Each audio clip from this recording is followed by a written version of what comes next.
If you're planning to run in this weekend's Fargo Marathon, keep your eyes on the road. You'll need to in order to dodge potholes along certain stretches. People we talked with understand how winter can do a number on roads, but with the big races just days away, those same runners want assurances those craters in the road won't take them out. Valley News Team's Callie Hubbard talked with the city to find out what they're doing about it. In just a few short days, downtown Fargo will be packed with runners for the 2019 Fargo Marathon. But what many seem to be worried about is their safety, and that has to do with those craters on the roads. Right now I'm going for 7.5 miles. Aaron Matheson and his son Jaden are outside running and biking. Now we're heading down to 13th, cut over to 25th and back north up to the Fargo Dome. They're going up and down the streets to prepare for the Saturday's marathon. But as the race has gotten closer, something sticks out to them. I've noticed them around a lot. Absolutely. I mean, I noticed them with my car. Nicole Herbranson has participated in the marathon about 5 times now. She says those random potholes could be a big safety hazard for runners. It's easy, especially when there's a ton of people, it's easy to step into them and get injured. But should you worry? We called the City of Fargo Public Works today. They said they noticed many potholes as well. They say they'll be out this week fixing the roads. We work on it as fast and as best as we can. We're going to get everyone that we possibly can by Friday and let the runners run. Definitely think it's going to help, but that's something as a runner that you're constantly kind of avoiding that. But I guess with 8th Street, there's the full and the half going down that route, so it's going to be pretty jam-packed to get around. Anderson tells me that him and his crew can't repair every pothole in the road, but they're going to do the best that they can. In Fargo, Callie Hubbard, Valley News Live. Fixing the potholes this week will be a temporary Band-Aid. Fargo Public Works says they'll have to come out and work on them again in the near future. A false alarm tonight regarding a downed airplane. Emergency crews were called to the West Fargo Municipal Airport tonight for a possible emergency, but it was quickly determined that there was no emergency at all. A West Fargo police officer tells us that they got a call that an alarm was triggered by a plane. He says those typically go off if there's a hard landing or a crash. After a search of planes flying in the area, there was no crash. The director of the West Fargo Municipal Airport echoed the same finding.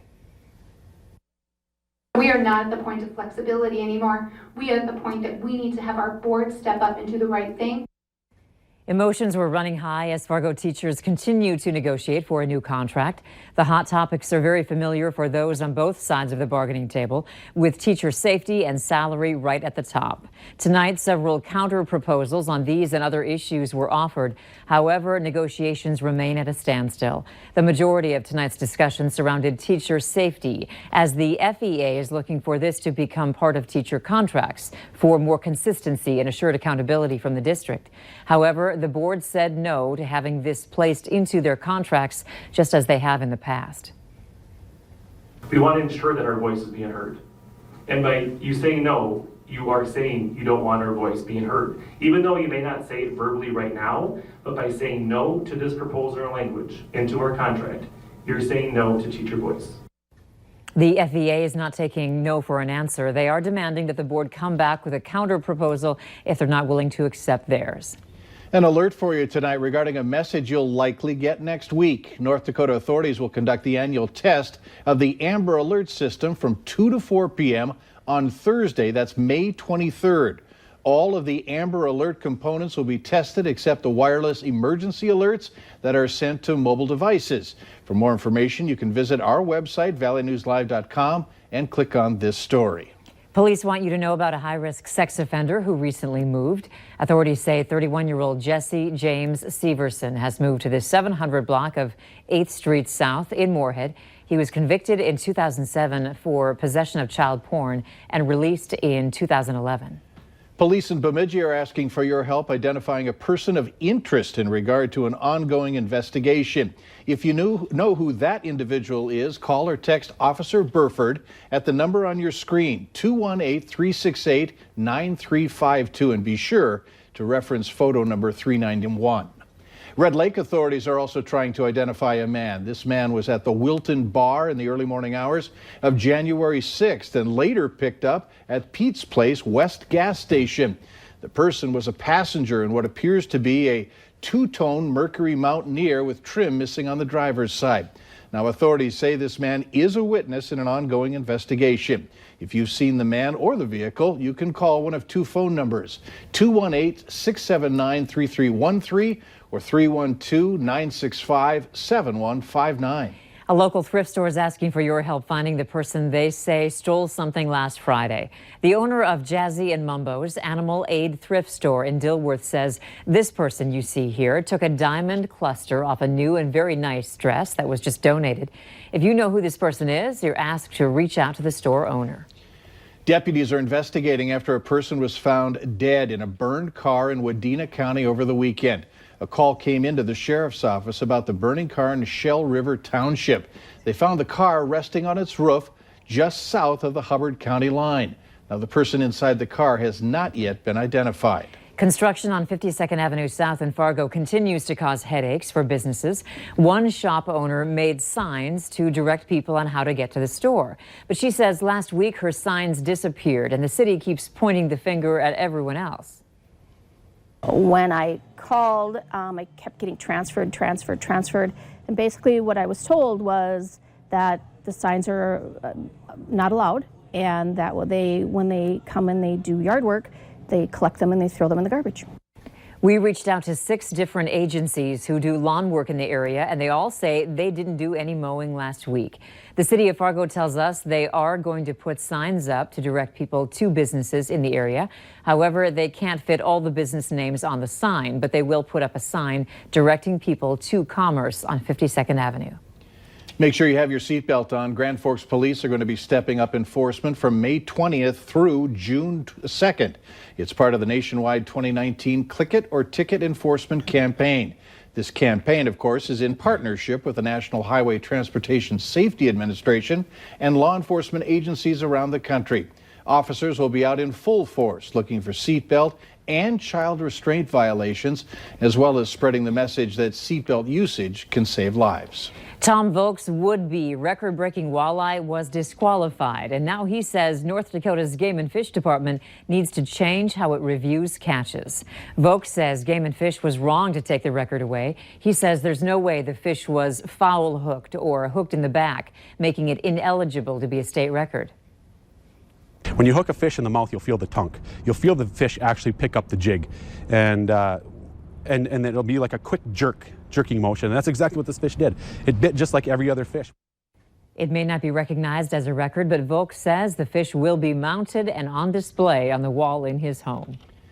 The state of Minnesota is taking a stand against high prescription costs by suing drug makers over the prices of more than 100 generic prescription drugs.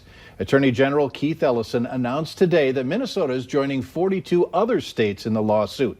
This lawsuit claims that between 2013 and 2015, 20 drug makers fixed prices for medications treating illnesses like cancer, diabetes, and high blood pressure. In 2016, Minnesota joined another lawsuit against generic drug makers for similar claims. There won't be a special session in North Dakota to go over legislation that limits the powers of the state auditor. Legislative leaders met with Auditor Josh Gillian today to go to the issue of whether the auditor's office needed lawmakers' permission to conduct performance audits. It was agreed that any issues can be solved before the legislature meets again in 2021. Gillian says he intends to do business as usual. He'll ask for the Attorney General's opinion on how the legislation will affect his office. Even with recent rain we've had, the Minnesota DNR says the fire danger is high in many parts of the state. Until the foliage greens up, the DNR's fire prevention specialist is urging you not to pile up debris. They say fire and ash from escaped debris fires cause 4 of every 10 Minnesota wildfires each year. People planning to start a campfire this spring are urged to keep flammable material 3 feet away from the fire. Watch it at all times. Make sure to have a water source ready and make sure that the fire is completely out before you leave. For more information, visit our website, valleynewslive.com, and click on this story. Valley News Live 10 at 10 continues with no wait weather. And taking a live look outside the Valley News Live Storm Team Skycam Network shot in Fargo. We have mostly cloudy skies as of right now. From Fargo off to the north and to the east, we are mainly dry. Current temperature at 65 degrees. We got the clouds. We got that wind from the south. It's a little breezy, 14 to 22 miles per hour, and that is keeping temperatures up. Moorhead at 61 and making our way into the Grand Forks area at 61 degrees with mostly cloudy skies. Wind south around 10 miles per hour, and a nice mild evening across the region. No more temperatures in the 30s and 40s. We're seeing evening temperatures into the mid 50s to lower 60s into Lakes Country, and mid 50s to lower 60s out toward Jamestown Valley City, lower 60s into the Devil's Lake Basin, Northern Valley, and some areas where you see the green on the map with temperatures into the 50s across northwestern Minnesota. Not bad for this time of night and this time of year. We got the winds from the south, still a little breezy in some areas, 15 to 20 miles per hour, and that's pumping in warm air from the south. Now we are seeing partly cloudy skies across our Minnesota counties with mostly cloudy skies as you make your way further south and west, and we are dealing with some areas of shower activity and some rumbles of thunder. Right now we have a shower making its way through Carrington, some lightning with that one. Same thing for Michigan between Cavalier and Hallock, and getting into portions of Grand Forks County right now, approaching Cooperstown, and just skirting Lemoore and Dickey County, making your way into Brown County, just off to the north of Aberdeen, seeing some showers or sprinkles. Most of us, again, staying dry. Best chance of some moisture in our far southern and southwestern counties closer to this warm front that is going to make its way through. This low is going to travel just off to our south and skirt our viewing area. Most of us staying dry, though, and we're just going to see clouds ahead of this system. Other than that, the southerly flow will continue through the next few days, and temperatures will stay mild, but unfortunately, we keep the chance every day of seeing a chance of a shower through midweek. So here's the hour-by-hour forecast, and the showers moving through in our southern and western counties, dissipating by the early overnight.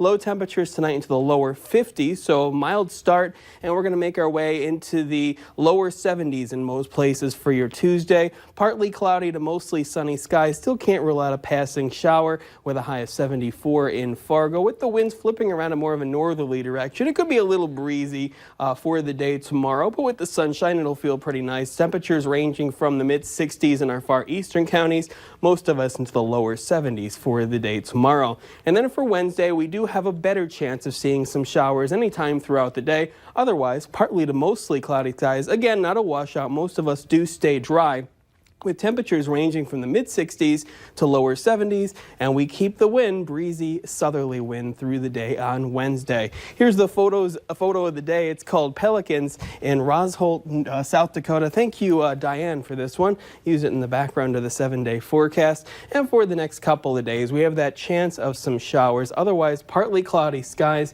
Temperatures staying into the lower 70s, more of the same for Thursday. And then we really start to see the chance of rain increase. Cloudy skies, rain likely Friday, Saturday, and we keep windy conditions through the weekend, a high only into the upper 50s by Sunday, and then drying out on Monday, partly cloudy, a high of 63. All right, thanks, Justin. Up next on Valley News Live 10 at 10, locking up and your guns could be better for teenagers' mental health. More on the findings around this study next.